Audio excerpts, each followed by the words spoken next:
Hello everyone. In today's video, I will analyze the play Malini by Rabindranath Tagore. Tagore has set this play in Banaras, the Hindu kingdom and the center of faith and devotion of Hindus people. The entire action of the play takes place in the palace of Banaras. So palace is the setting of the play. Let's begin the play.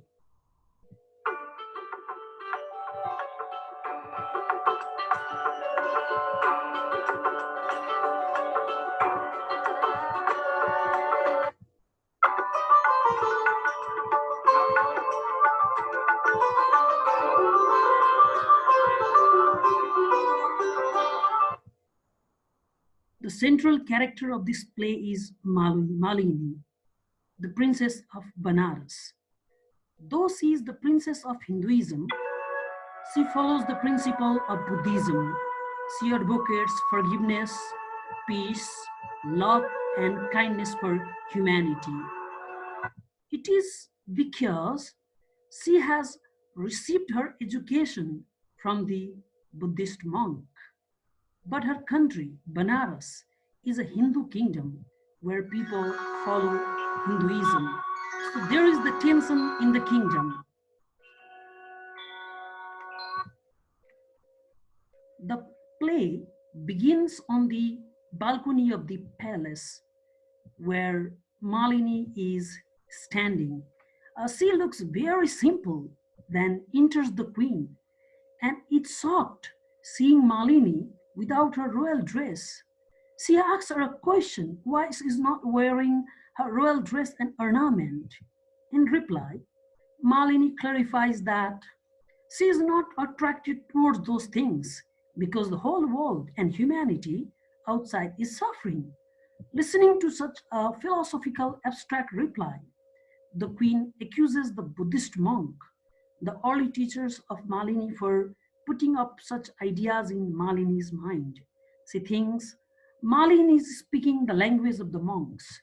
Then enters the king and informs them black clouds are gathering over the sky. In fact, he is referring to an upcoming trouble, but the queen does not get it and she asks for clarification. The king explains the situation to the queen that the people of Banaras are very furious with Malini, especially Brahmins, and they want the banishment of Malini. The queen is shocked hearing it and she can't believe it. But Malini steps out and she requests her father to banish her. She demands her own self banishment.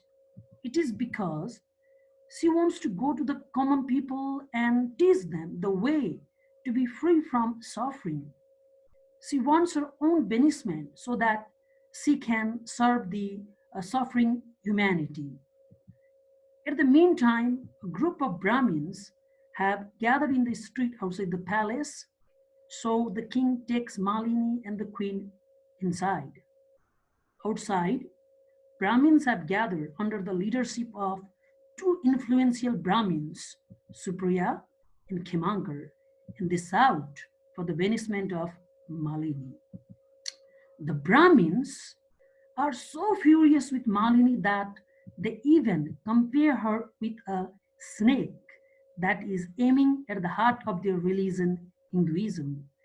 This very comparison implies their hatred and rage against Malini and their consideration of Malini as a threat to their religion. As they are shouting against Malini, appears Malini in front of them. Malini has such a divine personality that all the Brahmins except Supriya and Kemankar get influenced by her. They bow to her and even regard her as the goddess who has descended from the heaven. They also address her as their mother, and Malini happily goes away with them. Supriya and Kemankar can't believe what had just happened. It was like a dream, but they are the orthodox Brahmins dedicated to the preservation of their religion, Hinduism. So Kemankar has a plan. He wants to go abroad to bring foreign armies to attack the palace and thereby to preserve Hinduism. Supriya's job is to stay back in Banaras and keep on informing his friend. Thereafter, Kemankar departs. With this, Act 1 comes to an end. Act 2 begins in the garden of the palace. Supriya and Malini are talking to each other. It is true that initially Supriya was in the palace like a spy of Kemankar, but with the course of time, he gets influenced by Malini's idea and Malini's philosophy. He tells her about Kemankar, that they were the childhood friends, they studied together, Kemankar was his brother, friend, everything. He also informs her about Kemankar's plan and also about the letter of Kemankar in which Kemankar had written that he was coming with foreign armies to destroy the palace and to kill Malini.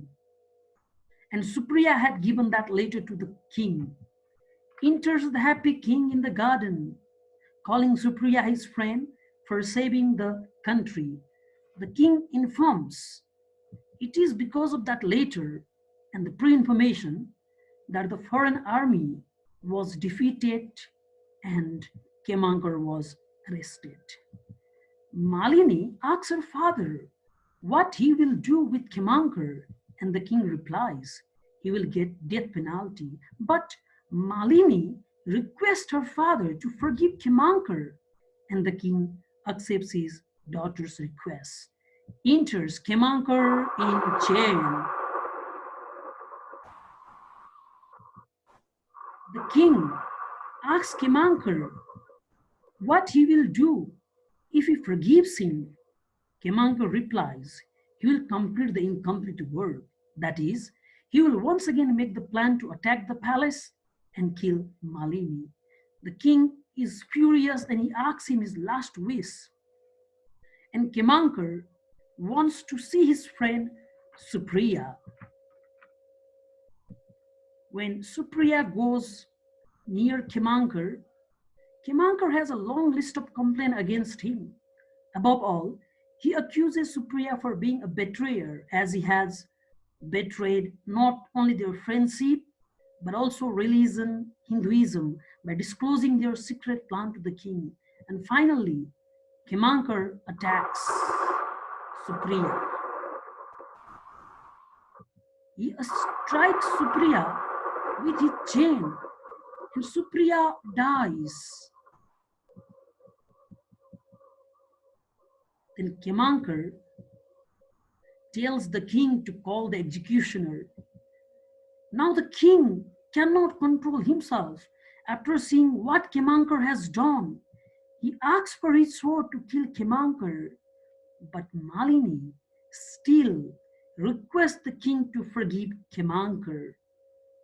In fact, what Kemankar has done, his crime is unforgivable, but forgiveness means to forgive the unforgivable, and that is what exactly Malini does.